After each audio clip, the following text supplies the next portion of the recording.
On the morning of April 14, 1847, in the heart of Louisiana's plantation country, a wealthy landowner named Henri Laval presented his wife with an anniversary gift that would destroy 3 lives forever. The gift was wrapped not in paper, but in a simple cotton dress. A 12-year-old girl named Rose purchased from a neighboring estate for $200. What Madame Laval didn't know, what the household staff whispered about in the quarters after dark, what the ledgers and letters hidden in Henri's study would eventually reveal, was that Rose carried his blood. She was his daughter. For 15 years, this secret festered in the grand halls of Bellemont House, poisoning everything it touched, until the truth emerged in a way that shocked even a society accustomed to unspeakable cruelties. The records were burned, the witnesses silenced, and the official story buried beneath layers of respectability. But some truths refused to stay hidden. Before we continue with the story of the Laval family and the girl who became the center of their unraveling, I want to invite you to subscribe to this channel and hit that notification bell so you never miss stories like this one. And I'd love to know, where are you listening from? Drop a comment below telling me what state or city you're in. Now let's step back to where this tragedy truly began, more than a decade before that fateful anniversary morning. The story of Rose Laval, though she would never be permitted to use that surname, began not in Louisiana, but on a smaller plantation in Mississippi in 1835. Her mother, a woman named Dinah, worked in the house of the Mercier family, where Henri Laval was a frequent guest during his years as a young bachelor, building his fortune in cotton speculation. Dinah was known for her skill with needlework and her quiet dignity, qualities that made her valuable to the household and unfortunately visible to Henri. Henri Laval had arrived in Mississippi in 1833 at the age of 28, with ambitions that far exceeded his modest inheritance. His family had been minor merchants in New Orleans, respectable enough but not wealthy, not connected to the old Creole aristocracy that still dominated Louisiana society. Henri understood that in the expanding cotton economy of the 1830s, fortunes could be made quickly by men willing to take risks and work without the constraints of old money's cautious conservatism. The Mercier plantation, Belle Rive, was one of several properties where Henri conducted business during those early years. He bought cotton futures, arranged shipping contracts, and cultivated relationships with the planters who would become his pathway to wealth and social advancement. Old Monsieur Mercier, a widower whose own sons had died of yellow fever, seemed to appreciate Henri's energy and business acumen. Henri became a regular guest at Belle Rive, sometimes staying for weeks at a time during the busy harvest seasons. It was during one of these extended visits in the summer of 1834 that Henri first truly noticed Dinah. She was 23 years old, had been born on the Mercier property, and had worked in the house since childhood. Her mother had been a skilled seamstress, and Dinah had inherited that talent along with a grace and intelligence that set her apart. She could read. Madame Mercier, before her death, had taught several of the house slaves their letters, a practice that was technically illegal but quietly tolerated in many households. What happened between Henri and Dinah was never recorded in any letter or diary, never spoken of in polite company. But those who worked at Belle Rive during that period would later remember seeing them together in the sewing room, where Dinah worked on the household's linens, and Henri would sometimes appear with questions about fabric orders or household accounts. They would remember the way Henri looked at Dinah, and the way she would lower her eyes, but not before something passed between them that was more than the usual dynamic between master and slave.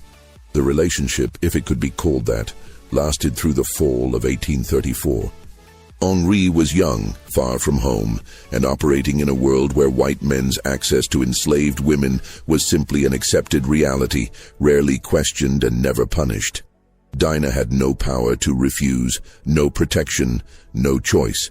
Whether there was any genuine feeling between them, or whether it was simply another exercise of power disguised as romance, is impossible to know. What is certain is that by December of 1834, Dinah knew she was pregnant. She told no one at first. In a world where enslaved women's bodies were not their own, Pregnancy was always complicated. It could mean increased value as a potential mother of more slaves, or it could mean punishment if the father was white, and the situation threatened to become publicly awkward.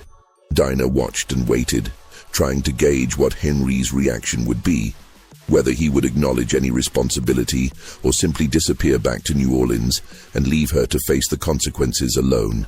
Henry left Belle Rive in January of 1835, returning to New Orleans for the social season. He did not come back to Mississippi that spring. Whether he knew about Dinah's pregnancy before he left, or whether he simply moved on to other business opportunities and other plantations, the records don't say.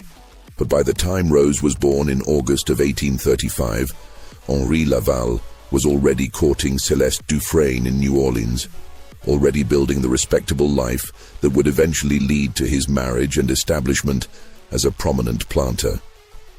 Dinah gave birth to Rose in the quarters at Belle Rive, attended by the other enslaved women who served as midwives and nurses. The baby was lighter skinned than her mother, with features that would become more pronounced as she grew. The shape of her eyes, the line of her jaw, the way she held her head. To anyone who had known Henri Laval, the resemblance would eventually become unmistakable. Old Monsieur Mercier was not a cruel man by the standards of his time and place, but he was practical. He understood what Rose's existence meant, understood the delicate situation it created. He also understood that Henri Laval was becoming an increasingly important business connection, a young man on his way to significant wealth and influence. So Monsieur Mercier made a decision. Dinah and her daughter would remain at Belle Rive, would be well treated, and the matter would not be discussed. It was a solution that maintained everyone's dignity, or at least the appearance of it. Rose grew up in the quarters at Belle Rive, learning to work alongside her mother. She was a bright child, quick to learn, and Dinah taught her everything she knew about sewing and household management. But Dinah also taught her daughter something else: how to be invisible, how to keep her eyes down and her thoughts hidden, how to survive in a world that saw her as property.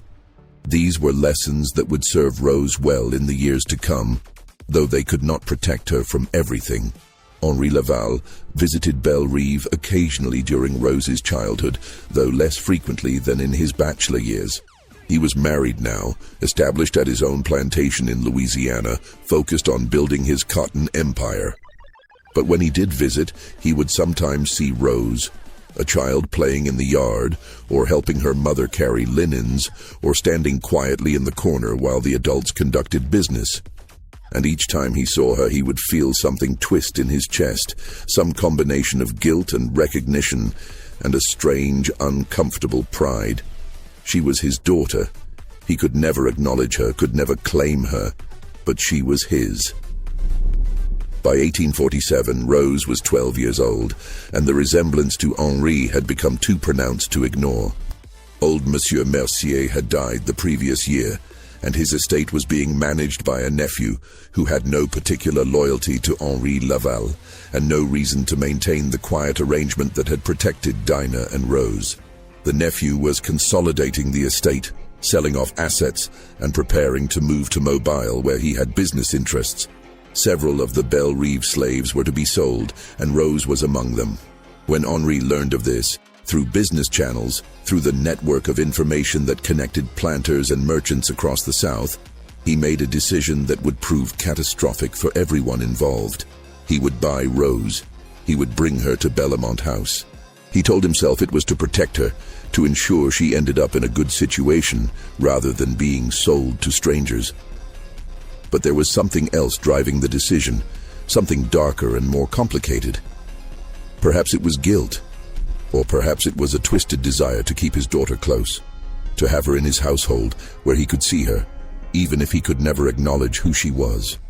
Whatever his reasoning, Henri Laval set in motion the events that would destroy his marriage, his reputation, and ultimately his life.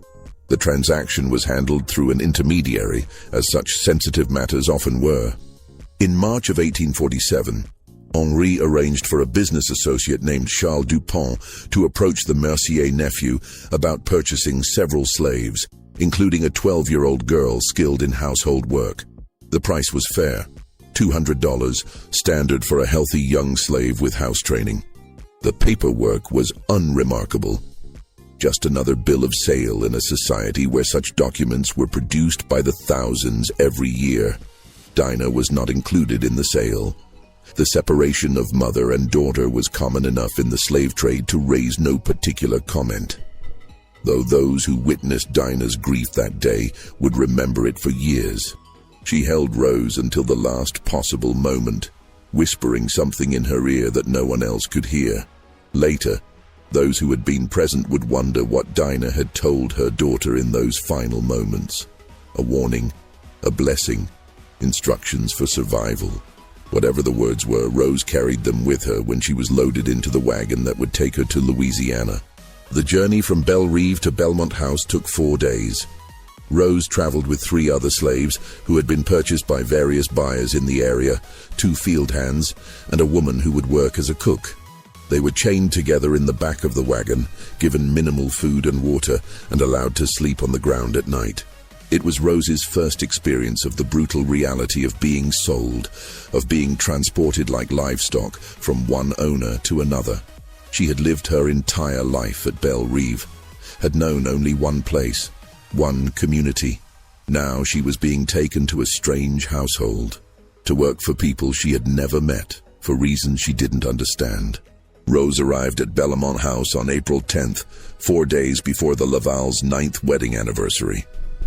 The plantation was larger and grander than Belle Reve, with a main house that seemed enormous to Rose's eyes.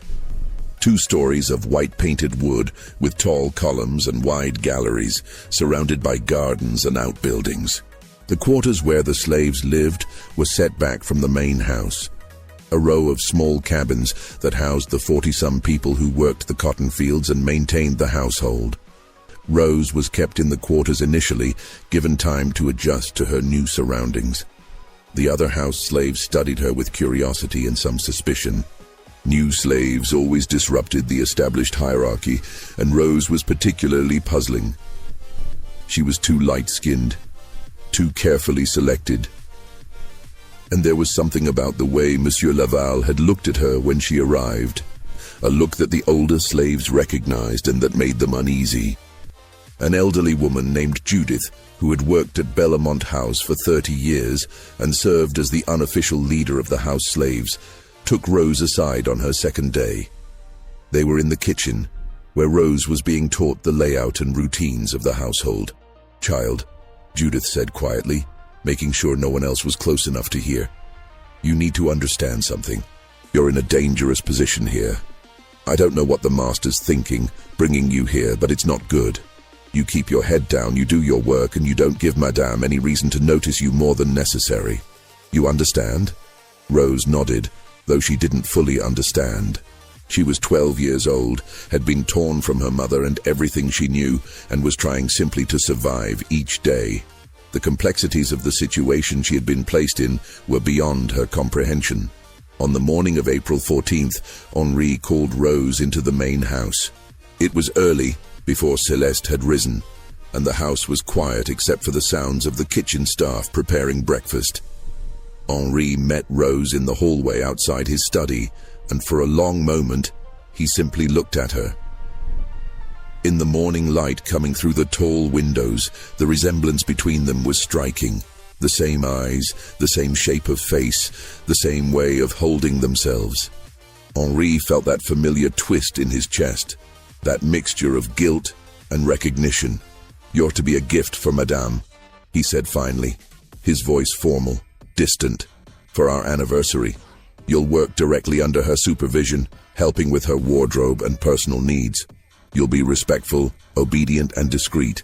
Do you understand?" "Yes, sir," Rose said quietly, keeping her eyes down as Dinah had taught her. Henri wanted to say more. He wanted to ask about Dinah, about Rose's childhood at Belle Reve, about whether she was frightened or confused. He wanted to tell her that he was her father, that he had brought her here to protect her, that she would be safe in his household. But he said none of these things. To speak them would be to acknowledge a truth that could never be acknowledged, to create a crack in the carefully constructed facade of his respectable life. Instead, He simply nodded and called for Judith to take Rose away and prepare her for the presentation. Rose was dressed in a new cotton dress, pale blue with white trim, finer than anything she had ever worn. Her hair was arranged carefully, braided and pinned in the style that Celeste preferred for her house slaves. She was given a white apron to wear over the dress, marking her as part of the household staff. And then she was made to wait in the hallway while Henri went to fetch his wife. Celeste was in the morning room when Henri brought Rose to her. The anniversary breakfast had been laid out on the small table by the window, fine china with a delicate floral pattern, fresh flowers from the garden arranged in a crystal vase, all the markers of civilized domesticity. Celeste was dressed in a morning gown of pale yellow silk, her dark hair arranged in the elaborate style she favored. She was 38 years old, still beautiful in the severe way of women who have learned to use their appearance as a form of power. "My dear," Henri said, his voice carrying the formal courtesy that had characterized their marriage for years. "I have an anniversary gift for you. This girl, Rose, has been trained in household work and personal service. I thought she might be useful to you, to help with your wardrobe and other needs." Celeste studied Rose with the practiced eye of a woman accustomed to evaluating property. She noted the girl's light complexion, the quality of her features, the new dress that was finer than what the other house slaves wore. She noted the way Henri stood slightly too close to the girl, the way his voice had a particular tone when he spoke about her. And then Celeste looked at Rose's face, really looked at it, and saw something that made her blood run cold. The girl had Henri's eyes, the same unusual shade of grey-green, the same shape, the same way of looking out at the world. It was unmistakable once you saw it, impossible to unsee. Celeste felt something crack inside her chest, some final illusion about her marriage shattering like the crystal vase on the table would shatter if she threw it against the wall. But Celeste had been trained since childhood in the art of maintaining appearances, of never showing emotion in public, of preserving dignity no matter what private pain she might be feeling. So she smiled, a cold, perfect smile, and nodded her acceptance. "How thoughtful of you, Henri," she said, her voice smooth as silk and just as cold. "I'm sure she'll be very useful. Rose, you may go to the kitchen and help with clearing the breakfast dishes. I'll call for you when I need you." Rose curtsied. Judith had taught her that the night before and fled from the room. She could feel the tension between Monsieur and Madame Laval, could sense that something terrible was happening even if she didn't understand what it was. She went to the kitchen and stood in the corner, trembling, while the other slaves exchanged knowing looks. Henri and Celeste were left alone in the morning room. They sat down to their anniversary breakfast, and for several minutes, neither of them spoke. Henri ate mechanically, not tasting the food. Celeste sat perfectly still, her hands folded in her lap, her face composed. Finally, Henri said, "She's a good worker. The Mercier family spoke highly of her training." "The Mercier family," Celeste repeated softly. "In Mississippi, where you spent so much time before we were married." Henri's hand froze halfway to his mouth.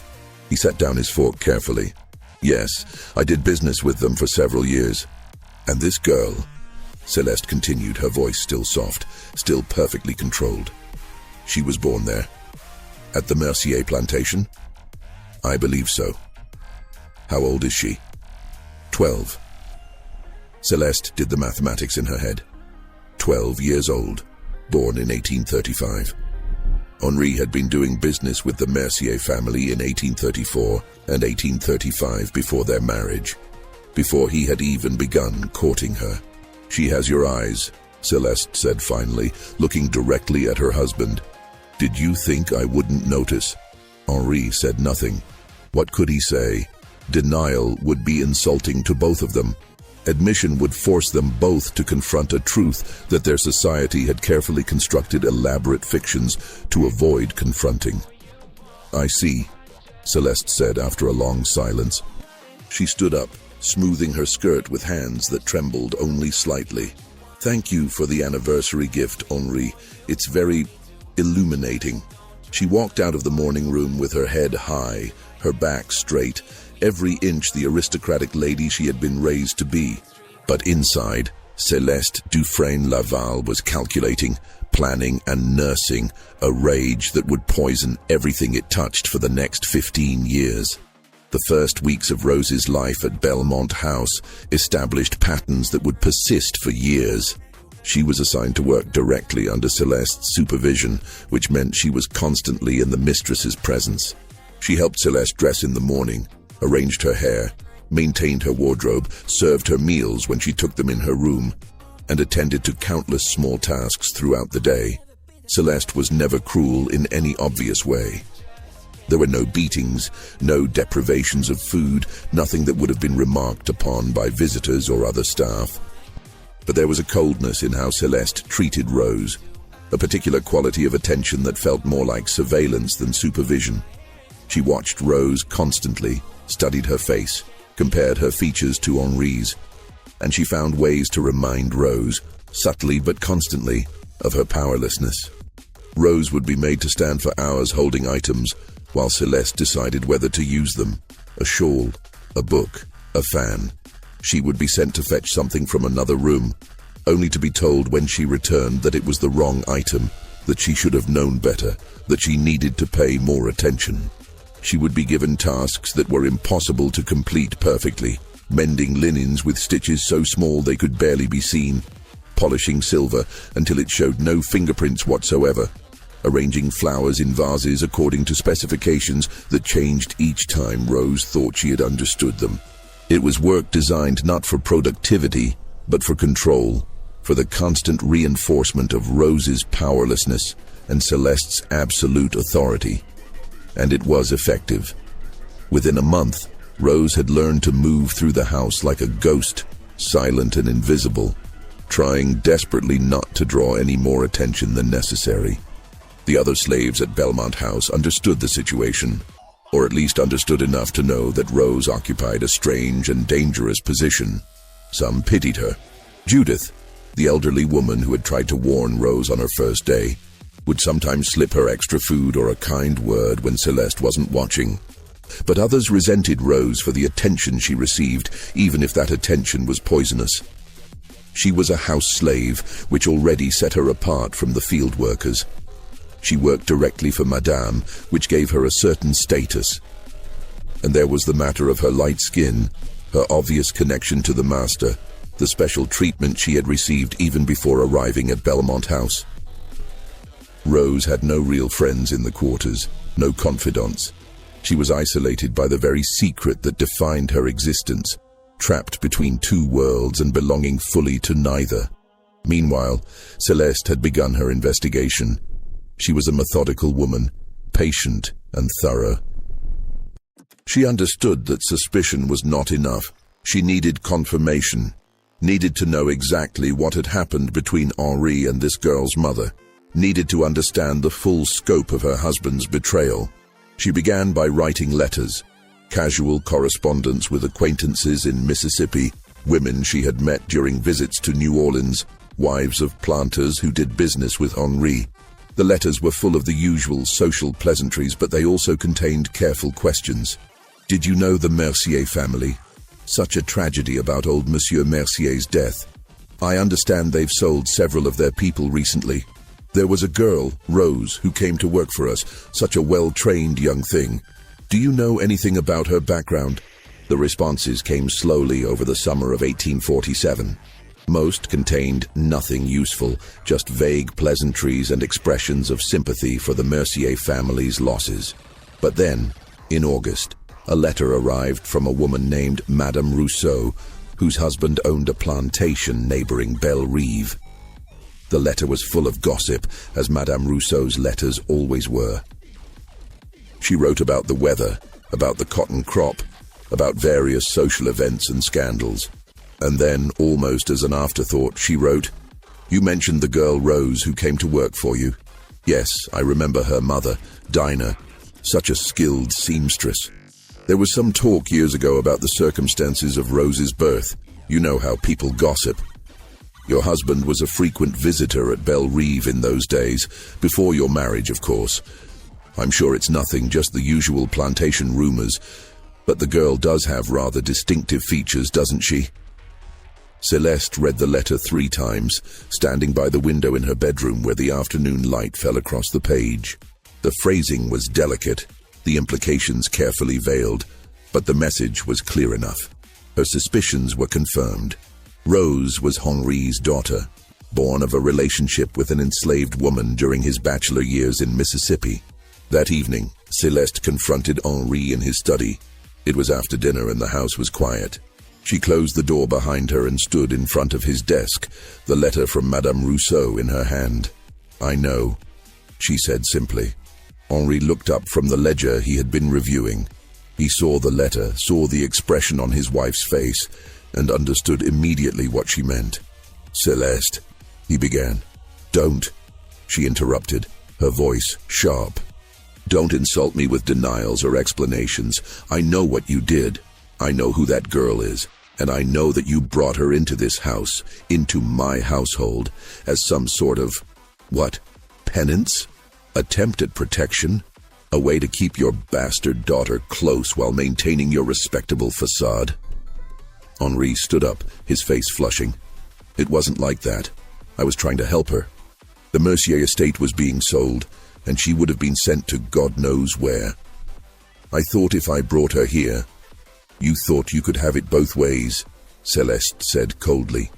"You thought you could keep your daughter as your slave, could see her every day, could feel better about yourself for protecting her, all while never having to actually acknowledge what you'd done or face any real consequences for it.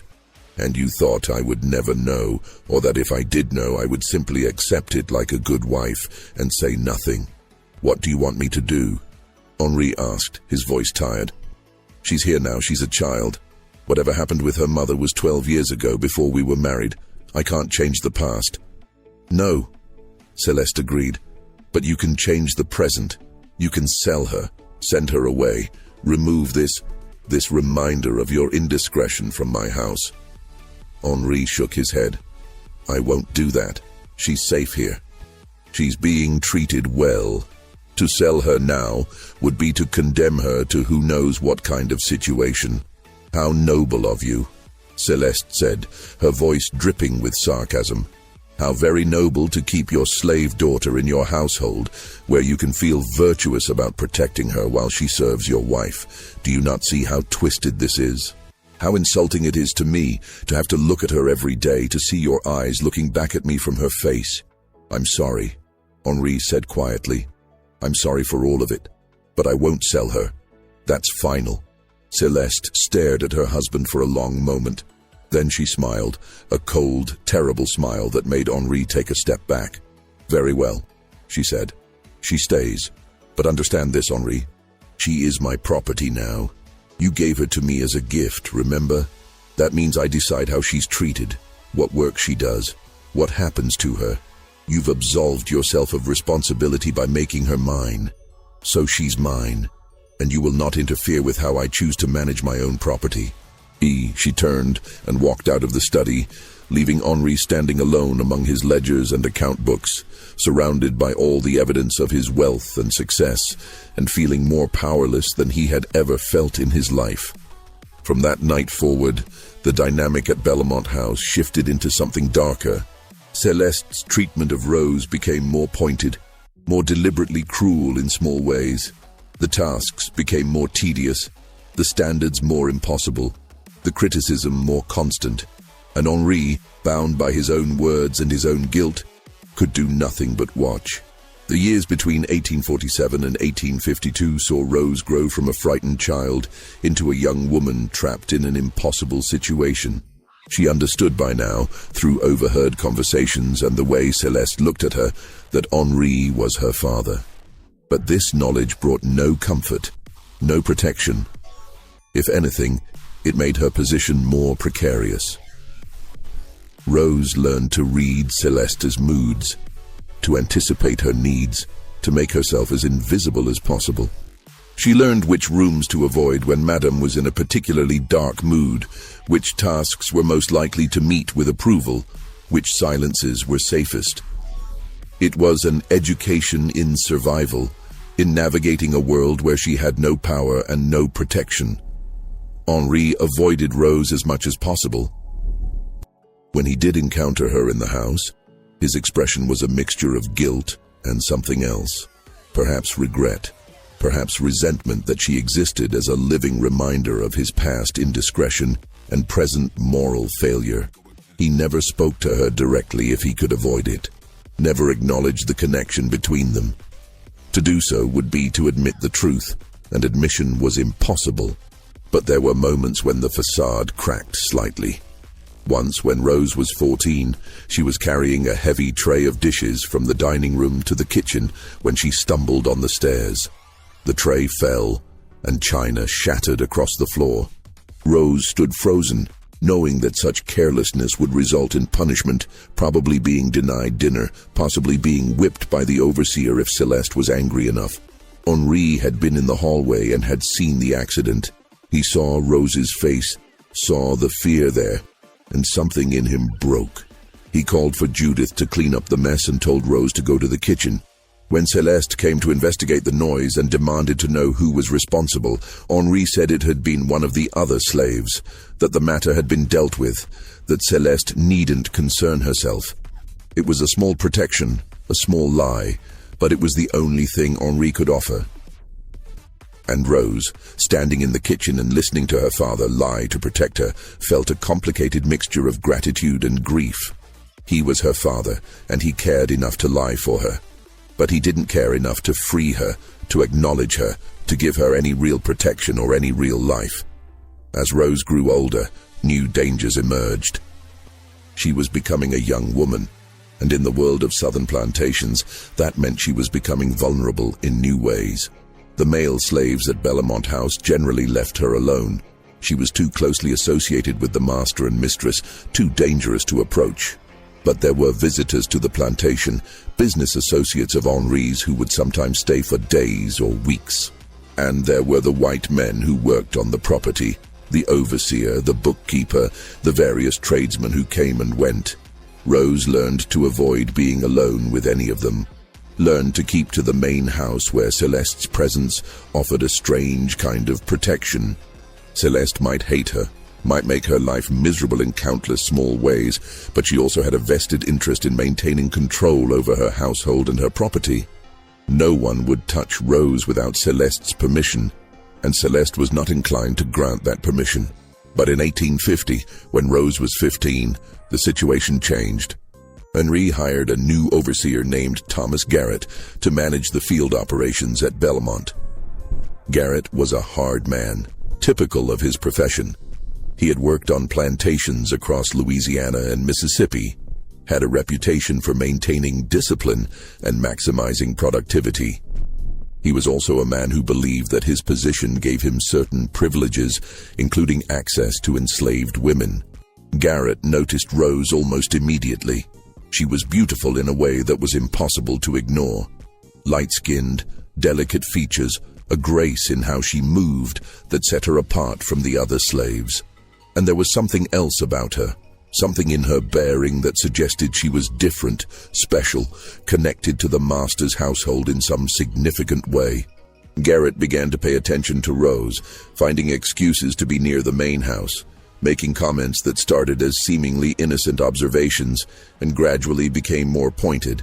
He would compliment her appearance, ask her questions about her work, suggest that she must get lonely working in the big house all day. Rose understood the danger immediately.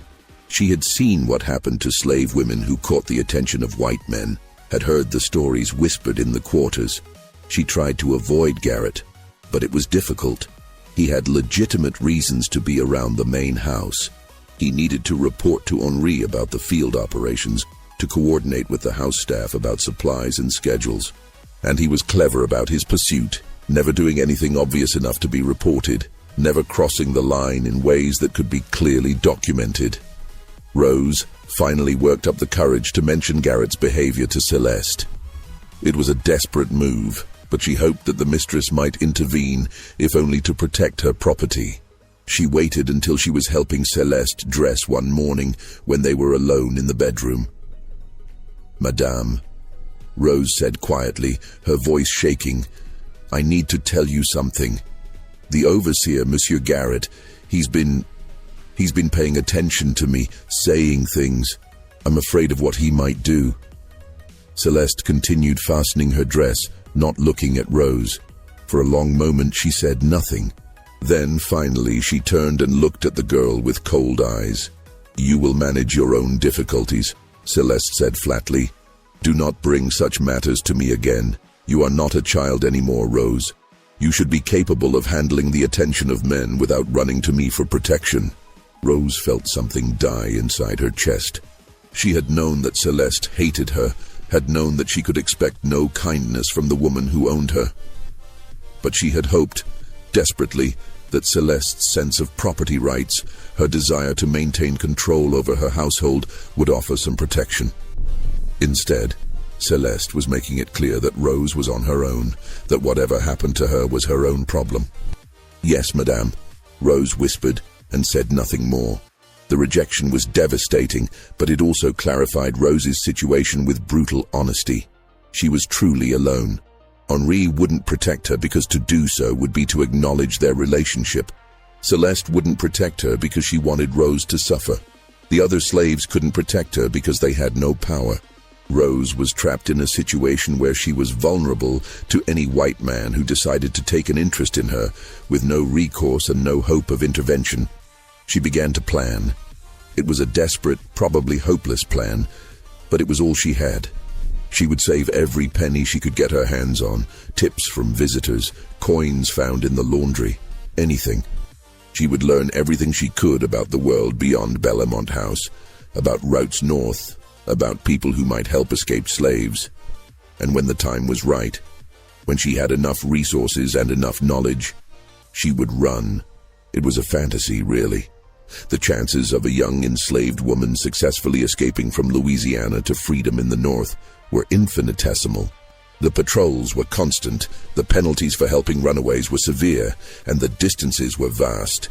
But the fantasy gave Rose something to hold on to, some sense of agency in a life where she had none. The summer of 1852 brought the crisis that would accelerate the tragedy unfolding at Bellamont House. Thomas Garrett's attention to Rose had become increasingly aggressive over the past 2 years. He had progressed from comments to touches, a hand on her arm when she passed him in the yard, fingers brushing against hers when she handed him something, a grip on her shoulder that lasted too long. Rose had been doing everything in her power to avoid being alone with him. But on a humid afternoon in July, her luck ran out. She was working in the laundry house behind the main building, a small structure where the household's linens were washed and ironed. It was hot, exhausting work, and Rose was alone. The other woman who usually worked with her was sick, confined to the quarters with a fever. Rose was bent over the washing tub, scrubbing at a stained tablecloth, when she heard the door open behind her. She turned and saw Thomas Garrett standing in the doorway, blocking the only exit. He was smiling, but it was not a kind smile. "Afternoon, Rose," he said, stepping inside and closing the door behind him. "Thought I'd come see if you needed any help with that heavy work." "No, thank you, sir," Rose said, her voice steady despite the fear rising in her throat. "I'm managing fine." "Now that's not very friendly," Garrett said, moving closer. "I've been trying to be nice to you for 2 years now, and you just keep running away. That's not polite, Rose. That's not respectful." Rose backed away, but there was nowhere to go. The laundry house was small, and Garrett was between her and the door. She looked around desperately for something she could use as a weapon, but there was nothing, just tubs of water and piles of linens. "Please, sir," she said, hating the pleading tone in her voice, but unable to stop it. "Please, just let me finish my work. Madame will be angry if the laundry isn't done. Madame doesn't need to know about this," Garrett said, reaching for her. "This can be our little secret." What happened next happened fast. Garrett grabbed Rose's arm, pulling her toward him. Rose tried to pull away, and he slapped her, hard enough to make her ears ring. She stumbled backward, hit the edge of the washing tub, and fell. Garrett was on her immediately, his weight pinning her down, his hands tearing at her dress. Rose fought. She scratched at his face, tried to scream, kicked and twisted, and did everything she could to get away. But Garrett was stronger, and he was angry now. Angry that she was resisting, angry that she wasn't submitting quietly like he thought she should. The struggle lasted several minutes, though to Rose it felt like hours. At some point, she managed to grab a wooden washing paddle and hit Garrett across the side of the head with it. He reeled back, cursing, and Rose scrambled to her feet and ran for the door.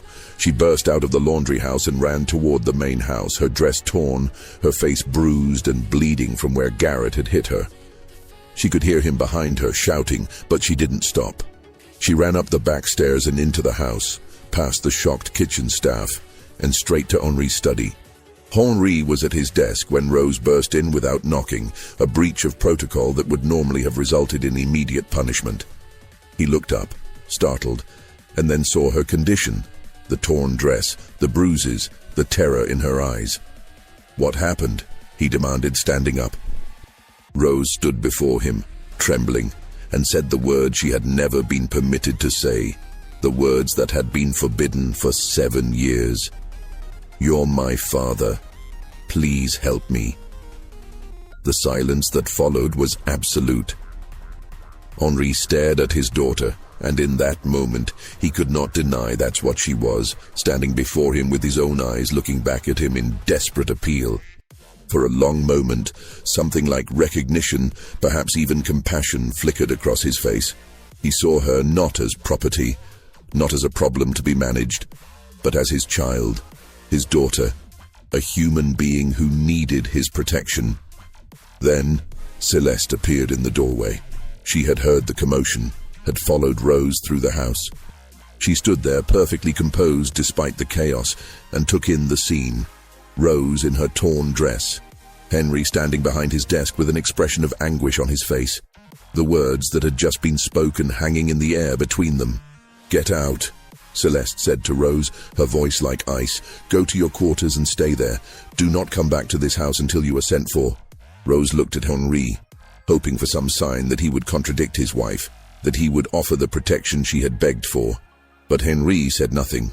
He stood there, frozen, caught between his guilt and his cowardice, unable to act. Rose fled. She ran to the quarters, to the small cabin she shared with 3 other house slaves, and collapsed on her pallet. The other women tried to comfort her, but Rose was beyond comfort. She had finally spoken the truth, had finally claimed her father, and he had done nothing. He had stood there and let Celeste send her away, had chosen his wife and his reputation over his daughter's safety. Henri and Celeste were left alone in the study for another confrontation, this one more explosive than any that had come before. The house slaves who worked nearby heard raised voices, heard something shatter, a glass or vase thrown against a wall. The argument lasted for over an hour, conducted in a mixture of English and French, with accusations and recriminations that had been building for 5 years finally erupting. When Celeste emerged, her face was composed but pale, her hands shaking slightly as she called for Judith, the head house slave. "Send for the sheriff," Celeste said, her voice perfectly controlled. "We've had a theft." Judith stared at her mistress, understanding immediately what was happening. "Madame," she began. "Now," Celeste interrupted. "Send for the sheriff now." The accusation was simple and devastating. Rose had stolen a piece of jewelry from Celeste's room, a gold brooch that had belonged to Celeste's mother. It was a valuable piece, both monetarily and sentimentally, and its theft was a serious crime. The brooch was found in Rose's belongings in the quarters, planted there by Celeste herself, though of course there was no way to prove that. The other slaves knew immediately that Rose was being framed, that this was Celeste's revenge for the scene in Henri's study, for Rose's claim of kinship, for 7 years of humiliation and rage. But there was nothing they could do. To speak up would be to invite punishment themselves, and their testimony wouldn't be believed anyway. Slaves could not testify against white people in Louisiana courts. Rose was taken to the parish jail that evening to await trial. She went quietly, understanding that resistance would only make things worse. As she was being led away, she looked back at the main house and saw Henri standing at the window of his study, watching, Their eyes met for a moment, and Rose saw something in her father's face that might have been grief or might have been guilt. Then he turned away, and Rose was taken to jail. Just when we thought we'd seen it all, the horror in Bellamont House intensifies.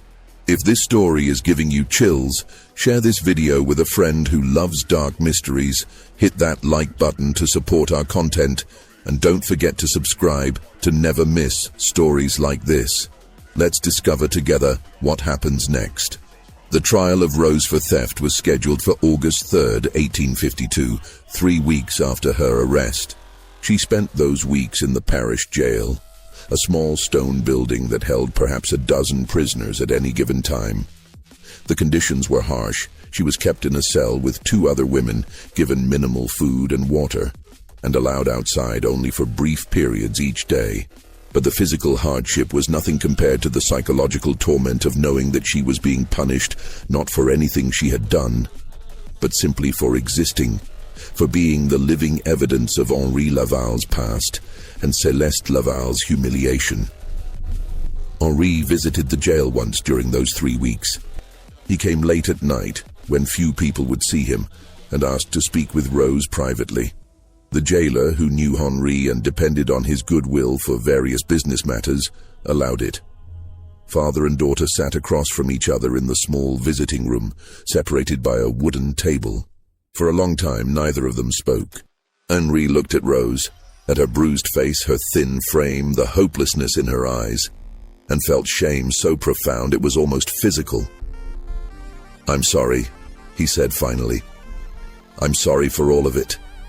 For bringing you here, for not protecting you, for being too weak to do what I should have done." Rose said nothing. What was there to say? Sorry didn't change anything. Sorry didn't free her from jail, didn't erase the past 7 years, didn't give her back her mother or her childhood or any hope for a future. The trial. Henri continued, his voice low. "Celeste is determined to see you convicted. She wants you sent to the state prison or sold out of state, or I don't know what she wants exactly. Revenge, I suppose, for everything." "And what do you want?" Rose asked, speaking for the first time. Her voice was flat, emotionless. Henri looked at his hands. "I want to make this right, but I don't know how. If I testify that you didn't steal the brooch, Celeste will know I'm lying to protect you. It will confirm everything she suspects, will make the situation worse. But if I don't testify, you'll be convicted. There's no evidence in your favor, no witnesses who can speak for you. So I'm going to be convicted," Rose said, "and you're going to let it happen, because protecting me would be inconvenient for you. It's not that simple." "Yes, it is," Rose interrupted, her voice suddenly fierce. "It's exactly that simple. You could free me. You could acknowledge me as your daughter and free me. You have that power. But you won't, because it would cost you too much. Your reputation, your marriage, your position in society. So instead, you'll let me be convicted of a crime I didn't commit, and you'll tell yourself it's complicated, that there's nothing you can do." Henri had no answer to that, because Rose was right. He had the power to free her, to acknowledge her, to give her a life. But he wouldn't, because the cost to himself was too high. He was a coward, and they both knew it. He left the jail that night without saying anything more, and Rose was left alone with the knowledge that her father had chosen his comfort over her freedom, had chosen his reputation over her life. The trial took place on a hot August morning in the parish courthouse. It was a brief proceeding, as such trials typically were when the accused was enslaved and the accuser was white and wealthy. The courthouse was full. Trials were public entertainment, and a case involving the prominent Laval family had drawn a crowd. Celeste testified first. She was composed, dignified, every inch the wronged lady. She described the brooch, a gold piece with pearls and a small ruby, a gift from her mother on her wedding day of great sentimental value. She described discovering it missing from her jewelry box, searching the house, and finally finding it hidden in Rose's belongings in the quarters. She spoke with just the right amount of emotion, enough to seem genuinely hurt, not so much as to seem hysterical or unreliable. The sheriff testified next, corroborating Celeste's story.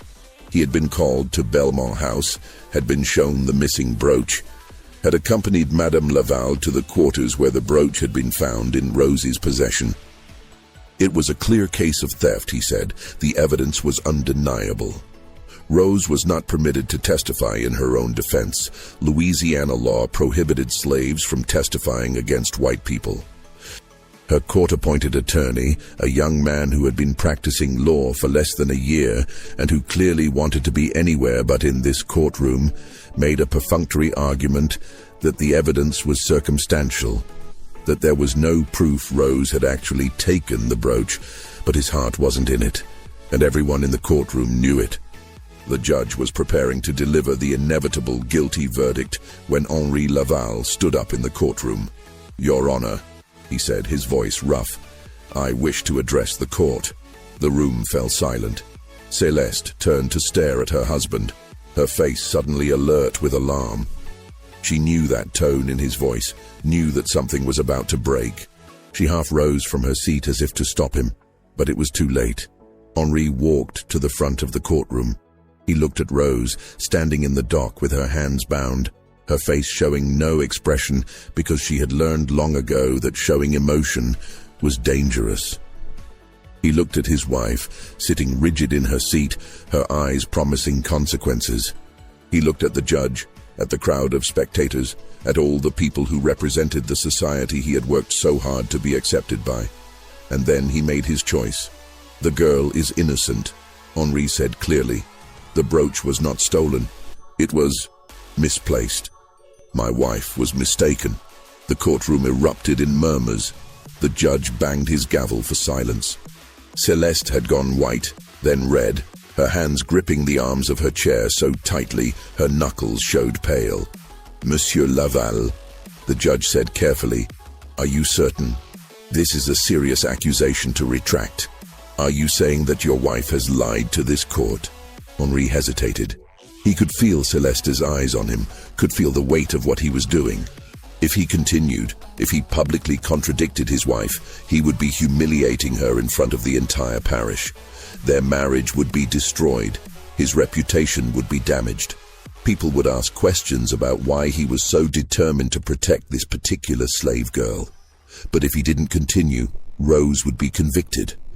She would be sent to the state prison, or sold to a chain gang, or transported to the deep south, where the conditions were even harsher than in Louisiana. She would suffer, possibly die, because of his cowardice. Henri thought of the night he had visited Rose in jail, of the way she had looked at him with his own eyes and told him he was choosing his comfort over her freedom. He thought of Dinah, Rose's mother, whom he had used and abandoned. He thought of all the choices he had made, all the ways he had failed to be the man he should have been. "I am saying," Henri said slowly, "that there has been a misunderstanding. The brooch was not stolen. I asked the court to dismiss the charges and release the girl to my custody." The judge looked at Celeste, who sat frozen in her seat, her face a mask of fury and humiliation. He looked at Henri, who stood with his shoulders back and his head high, looking more determined than anyone had seen him look in years. And the judge, who was a practical man and who understood that he was witnessing the public dissolution of one of the parish's most prominent marriages, made the only decision he could make. "The charges are dismissed," he said, banging his gavel. "The defendant is released." Rose was unbound and released from the dock. She stood there for a moment, not quite believing what had happened, not quite trusting that she was actually free. Then Henri walked over to her and said quietly, "Come with me." They walked out of the courthouse together, father and daughter, while the crowd whispered and stared. Celeste remained in her seat, too shocked and too angry to move. She had been publicly contradicted by her husband, had been made to look like a liar or a fool, had lost the revenge she had been planning for weeks. The humiliation was complete. The ride back to Belmont House was silent. Rose sat in the back of the carriage, Henri and Celeste in the front, the space between them crackling with unspoken rage. When they arrived, Celeste went immediately to her room and locked the door. Henri went to his study, and Rose was sent to the quarters. where the other slaves looked at her with a mixture of awe and fear, understanding that something fundamental had shifted but not knowing what would come next. What came next arrived 3 days later in the form of a bill of sale and a letter. Henri had spent those 3 days in his study, drinking brandy and writing letters and making arrangements. He had not spoken to Celeste, who remained locked in her room, refusing food and refusing to see anyone. He had not spoken to Rose, who remained in the quarters, waiting for whatever would happen next. On the 3rd day, Henri called Rose to his study. She came reluctantly, still not trusting that the situation had truly changed, still expecting some new punishment or betrayal. Henri was standing by the window when she entered, looking out at the cotton fields that stretched to the horizon. He didn't turn around when she came in. "I've arranged for you to be sold," he said without preamble, "to a family in Texas, the Harpers. They're respectable people, known to treat their slaves reasonably well. You'll leave tomorrow." Rose felt something cold settle in her stomach. So this was it. She had been freed from jail only to be sold away, sent to strangers in a distant state. It was better than prison, she supposed, but it was still exile, still punishment. "I understand," she said quietly. "No," Henri said, finally turning to look at her. "You don't understand. The sale it's a fiction. The Harpers are abolitionists. They'll take you to Texas, and then they'll help you get to Mexico. From there you can make your way north to the free states, or you can stay in Mexico. You'll be free, Rose. Truly free." Rose stared at her father, not quite believing what she was hearing. "Free? Yes," Henri said. He reached into his desk and pulled out a small leather pouch. "This is for you. $200 in gold coins. It's the price I paid for you 5 years ago. It's not enough, not nearly enough to make up for everything, but it's what I can give you. Use it to start your life wherever you decide to go." He held out the pouch, and Rose took it with trembling hands. She opened it and saw the gold coins gleaming inside, more money than she had ever seen in her life. "There's also this," Henri said, handing her a sealed letter. "It's a letter of manumission, signed and notarized. It says that you've been freed by your owner. It's not entirely legal. Technically, Celeste owns you, not me, and she hasn't signed anything. But it should be enough to protect you if you're questioned. And once you're out of Louisiana, it won't matter anyway." Rose looked at the letter, at the gold, at her father's face. She saw the guilt there, the shame, the desperate need to believe that this gesture could somehow make up for 7 years of cowardice and cruelty. "Why now?" she asked. "Why are you doing this now after all this time?" Henri was silent for a long moment. "Because I saw you in that courtroom," he said finally. "I saw what I had done to you, what I had allowed to be done to you, and I realized that if I didn't act then, if I let you be convicted and sent away, I would never be able to live with myself. I've made a lot of mistakes, Rose. I've been weak and selfish and cowardly, but I can do this one thing. I can give you your freedom." "What about Madame?" Rose asked. "What will she do when she finds out?" "I don't know," Henri admitted. "She'll be furious. She may leave me, may divorce me, may make my life hell. But that's my problem, not yours. You'll be gone, and you'll be free, and that's what matters." Rose looked at her father for a long moment. She thought about everything that had happened, about her mother left behind in Mississippi, about 7 years of servitude and humiliation, about all the ways Henri had failed her. And she thought about this moment, about the fact that he was finally doing the right thing, even if it was too late to undo all the harm that had been done. "Thank you," she said quietly. It wasn't forgiveness. She didn't know if she could ever forgive him, but it was acknowledgement, recognition that he was trying in his inadequate way to make amends. Henri nodded. He looked like he wanted to say more, wanted to embrace her or offer some final words of wisdom or apology. But he didn't. The distance between them was too great, the damage too profound. Instead, he simply said, "The Harpers will be here tomorrow morning. Be ready." Rose left the study and returned to the quarters. She told no one about the conversation, about the plan, about the gold and the letter hidden in her dress. She simply packed her few belongings and waited for morning. The Harpers arrived at dawn. They were a middle-aged couple, quiet and serious, who conducted their business with Henri quickly and efficiently. The bill of sale was signed, the money exchanged, and Rose was loaded into their wagon along with some supplies for the journey. As they pulled away from Bellamont House, Rose looked back one last time at the place that had been her prison for 7 years. She saw Henri standing on the gallery watching her leave. Their eyes met across the distance, and Rose raised her hand in a small gesture. Not quite a wave, not quite a farewell, but an acknowledgement. Henri raised his hand in return. Then the wagon turned onto the road, and Bellamont House disappeared from view. The journey to Texas took 2 weeks. The Harpers were kind to Rose, treating her not as property, but as a person. They explained their plan.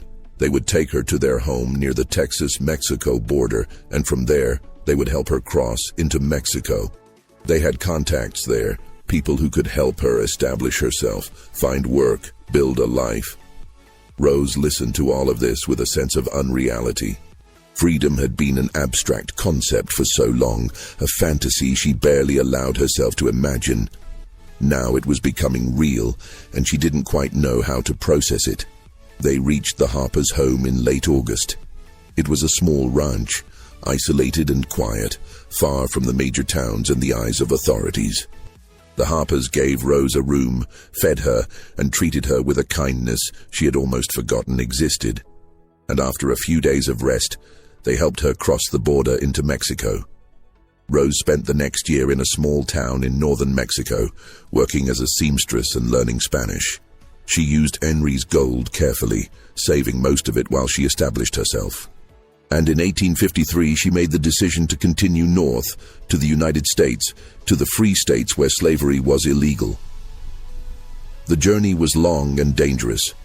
Rose traveled with a group of other former slaves, following the routes and safe houses of the Underground Railroad. She worked her way through Texas, through the Indian Territory, through Kansas and Missouri. She saw things that would haunt her for the rest of her life. Slave catchers, bounty hunters, the constant fear of being captured and returned to bondage. But she also saw kindness. She met people, both black and white, who risked their own safety to help escaped slaves. She stayed in homes where families hid runaways in cellars and attics, where food and clothing were provided without expectation of payment, where strangers became allies in the fight for freedom. Rose finally reached Illinois in the spring of 1854, nearly 2 years after leaving Bellamont House. She settled in a small town with a community of free blacks and former slaves, people who had made similar journeys and who understood what she had survived. She used the last of Henri's gold to buy a small piece of land and set up a dressmaking business. Over the next few years, Rose built a life. She married a man named James, a former slave from Kentucky who had escaped to freedom 5 years before. They had 3 children together, 2 daughters and a son. Rose taught her daughters to read and write, skills that had been forbidden to her for most of her life. She taught them to sew, passing on the skills her mother had taught her. And she taught them to be proud, to hold their heads high, to never accept that they were less than anyone else. Rose never returned to Louisiana. She never spoke of Henri Laval or Celeste or Bellamont House. When her children asked about her past, she would say only that she had been born in Mississippi and had come north as a young woman. The details, she said, were not important. What mattered was the life she had built, the freedom she had claimed, the future she had secured for her descendants. But she kept the leather pouch that Henri had given her, even after the gold was spent. And she kept the letter of manumission, carefully preserved in a wooden box. She never showed these things to anyone, but she kept them, perhaps as a reminder of where she had come from, or perhaps as evidence that her freedom had been earned, not given. Rose lived until 1903, dying at the age of 68, surrounded by her children and grandchildren. She had seen the Civil War end slavery, had seen Reconstruction and its failures, had seen the rise of Jim Crow and the continued struggle for true equality. But But she had also seen her children grow up free, had seen them educated and employed, had seen them build lives that would have been impossible for her generation. At her funeral, her eldest daughter spoke about Rose's strength, her resilience, her determination to build a better life for her family. But she didn't speak about Rose's past, because she didn't know it. The story of Belmont House, of Henri and Celeste Laval, of the 7 years Rose had spent as a slave in her father's household, all of that remained buried, a secret Rose had taken to her grave. The aftermath of Rose's departure destroyed what remained of the Laval marriage. Celeste never forgave Henri for his public humiliation of her in the courtroom, and she never forgave him for freeing Rose. When she discovered that Rose had been sold to abolitionists, that the sale had been a fiction designed to free her, Celeste's rage was absolute. She remained at Belmont House. Divorce was unthinkable for a woman of her position. But she and Henri became strangers living in the same building. They took meals separately, maintained separate social circles, spoke only when absolutely necessary. Celeste threw herself into managing the household and the plantation's social obligations, maintaining her position in New Orleans society through sheer force of will and careful attention to propriety. But she was a changed woman, harder and colder than before, with a bitterness that everyone could see, but no one dared mention. Henri's health declined rapidly after 1852. Whether from guilt, stress, or simply the weight of his choices, he aged dramatically. He continued to manage his business affairs, but his heart wasn't in it. He drank more, slept less, and spent long hours in his study staring at nothing. The other planters noticed the change, whispered about it, speculated about what had happened between the Lavals, but no one knew the full story, and Henri never spoke of it. By 1855, Henri was a shadow of the confident young man who had once built a cotton empire. His hands shook, his face was gaunt, and he moved through his days like a ghost. The doctor who examined him said there was nothing physically wrong, that his symptoms were the result of nervous exhaustion and melancholia. But Henri knew better. He was dying of guilt, of shame, of the knowledge that he had spent most of his life being a coward. Henri Laval died in the spring of 1856, at the age of 51. The official cause of death was listed as a failure of the heart, which was more accurate than the doctor knew. He was buried in the family plot in New Orleans, with a funeral attended by all the prominent families of Louisiana society. Celeste stood at the graveside in black silk, her face composed, accepting condolences with grace and dignity. No one would have guessed that she felt nothing but relief that her husband was finally gone. Celeste inherited everything: the plantation, the slaves, the investments, all of Henri's considerable wealth. She managed it all with the same cold efficiency she had always displayed, but she became increasingly reclusive. The social position she had guarded so carefully seemed to matter less to her after Henri's death. She was seen less frequently in New Orleans, spent more time alone in the house that had been the stage for so much quiet tragedy. The Civil War came in 1861, and Belmont House, like all the plantations of the South, was caught up in the chaos. Celeste's wealth was largely in Confederate bonds and currency, which became worthless when the South lost. The slaves were freed by the Emancipation Proclamation, and many of them left Belmont House immediately, heading north or to the cities in search of new lives. Judith, the elderly woman who had tried to protect Rose years before, was among those who left. She went to New Orleans and lived there until her death in 1870, working as a paid seamstress and never speaking of her years at Belmont House.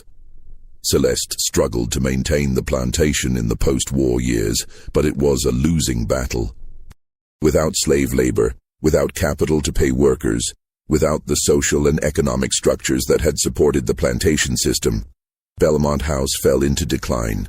The fields went unplanted, the buildings fell into disrepair, and Celeste herself became more and more isolated. In the years after the war, the few people who still visited Belmont House reported that Celeste had become strange. She was sometimes seen walking through the empty rooms, talking to herself in French. The freed slaves who had once worked there, now hired as paid servants, said she was arguing with ghosts, with Henri, with her own younger self, with the choices that had brought her to this lonely end. Céleste Dufresne-Laval died in 1871 at the age of 62. She was found in her bedroom, sitting in a chair by the window, looking out at the overgrown gardens. She had been dead for several days before anyone discovered her. She left no heirs, no will, no instructions for her estate. Bellemont House was sold to pay debts and eventually fell into ruin. By the early 20th century, it was nothing but a foundation and a few crumbling walls, another forgotten monument to the Old South and all its sins. The truth of what happened at Bellemont House remained buried for generations. The records were scattered, the witnesses dead, the story forgotten. It was only in the 1970s when a historian researching plantation records in Louisiana came across the bill of sale for a 12-year-old girl named Rose, purchased by Henri Laval in 1847, that anyone began to piece together the story. The historian, a woman named Dr. Patricia Williams, noticed something odd about the dates and prices in the bill of sale. She began to investigate, tracking down other documents, the trial records from 1852, letters between Celeste and her correspondents in Mississippi, business records from the Mercier plantation. And eventually, through a genealogical research project, she made contact with Rose's descendants in Illinois. Rose's great-granddaughter, a woman named Eleanor, had inherited a wooden box that had belonged to Rose. Inside were the leather pouch, now empty, and the letter of manumission signed by Henri Laval. There was also a small notebook written in Rose's hand that contained a brief account of her life. Not a detailed memoir, but enough to confirm the story that Dr. Williams had been piecing together from the historical records. Dr. Williams published her findings in a scholarly journal in 1978, and the story of Rose and the Lavals became part of the historical record. It was taught in universities, discussed in books about slavery and the antebellum South, used as an example of the moral complexities and human tragedies that the institution of slavery created. But for Rose's descendants, it was more than just history. It was their family story, their heritage. Eleanor and her siblings traveled to Louisiana to see what remained of Bellemont House. They stood among the ruins, among the crumbling foundations and overgrown gardens, and tried to imagine what their ancestor had endured there. She survived, Eleanor said, standing where the main house had once been. That's what matters. She survived, and she built a life, and she made sure her children had better. That's her legacy. And it was. Rose's legacy was not the suffering she had endured, but the strength she had shown, the life she had built, the freedom she had claimed. Her story was a testament to the resilience of the human spirit, to the ability to survive impossible circumstances and emerge with dignity intact. This mystery shows us how the institution of slavery corrupted every human relationship it touched, how it made monsters of ordinary people and turned families into sites of unspeakable tragedy. It shows us the cost of cowardice, the price of choosing comfort over conscience. And it shows us that even in the darkest circumstances, even when every system and structure is designed to crush the human spirit, people can survive, can resist, can build lives of meaning and dignity. What do you think of this story? Do you believe everything was revealed? Were Henri's final actions enough to redeem him, or was it too little, too late? Leave your comment below. If you enjoyed this tale and want more historical mysteries like this, subscribe, hit the notification bell, and share with someone who loves dark stories from America's past. See you in the next video.